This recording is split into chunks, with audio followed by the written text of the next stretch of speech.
السلام علیکم ناظرین، آج کا ہمارا عنوان ہے سیلابی صورتحال میں قدرتی آفت سے نمٹنے میں غفلت کیوں؟ اس وقت موسمیاتی تبدیلیوں کے باعث وطن عزیز سیلاب کی لپیٹ میں ہے۔ لاکھوں خاندان بے سر و سامانی کی حالت میں در بدر ہیں۔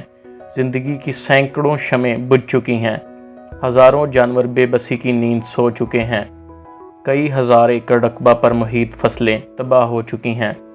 ملک بھر میں لوگ قدرتی آفت کی لپیٹ میں ہیں۔ قدرت سے بچنا انتہائی کٹھن اور مشکل ترین کام ہے۔ قدرتی آفات کی لپیٹ سے امریکہ اور دیگر بڑی طاقتیں بھی بچ نہیں سکیں۔ مگر سوچنے کی بات ہے کہ کیا ہم نے انفرادی طور پر یا ہماری حکومت نے یا متعلقہ اداروں نے وہ اقدامات اٹھائے ہیں جو ان کے اختیارات میں تھے؟ کیا ہمارے متعلقہ ادارے پہلے سے سیلابی صورتحال سے باخبر تھے؟ اگر خبر تھی تو پیشگی انتظامات کیا تھے؟ کیا ایسے علاقوں میں پیشگی اطلاعات پہنچائی گئی تھیں جہاں سیلاب کے خدشات موجود تھے؟ کیا ایسے علاقوں کو خالی کرایا گیا تھا جہاں انتہائی درجے کے سیلاب کے خطرات موجود تھے؟ کیا لوگوں کو بروقت محفوظ مقامات پر پہنچانے میں معاونت پیش کی گئی؟ کیا برساتی موسم سے پہلے ندی نالوں کی صفائی اور مکمل مرمت کی گئی؟ کیا بند مضبوط تھے؟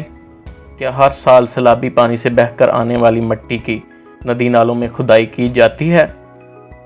کیا پلوں کی مرمت اور حفاظت کے لیے کوئی اقدامات کیے گئے؟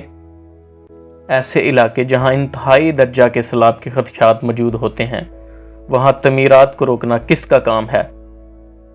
سرکار کے یہ محکمہ جات اور ان کا عملہ اور املاک محض وزیروں، مشیروں، MNs اور MPs کی زمینوں کی حفاظت پر مامور ہیں؟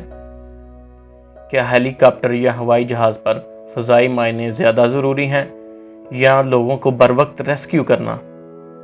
کیا سرکار اور سرکاری عہدیدار، سیاستدان اور NGOs کے نمائندے فوٹو سیشن کے لیے ہیں؟ ہے کوئی جو اس جیسے متعدد سوالات کے جوابات دے، جو اپنی غفلت کا حساب دے؟ ہم متعدد جانیں اور نقصانات اپنے اختیارات کا بروقت اور درست استعمال کر کے بچا سکتے تھے، مگر افسوس ہماری غفلت نے اس قدرتی آفت کو ایک سانحہ بنا دیا۔ خدا را سوشل میڈیا اور واٹس ایپ پر کارکردگی کے مظاہرے کی بجائے حقیقی معنوں میں کارکردگی کے جوہر دکھائیں۔ قدرتی آفات آتی ہیں مگر باشعور قومیں ایسے موقعوں پر دکھاوے کو ترک کر کے متاثرین کی بروقت مدد و بحالی کے لیے کام کرتے ہیں، لیکن افسوس ہم اور ہمارے ادارے تب بیدار ہوتے ہیں جب پانی سر سے گزر چکا ہوتا ہے۔ کون بے بس لوگوں کے جان و مال کا ازالہ کرے گا؟ آخر کون؟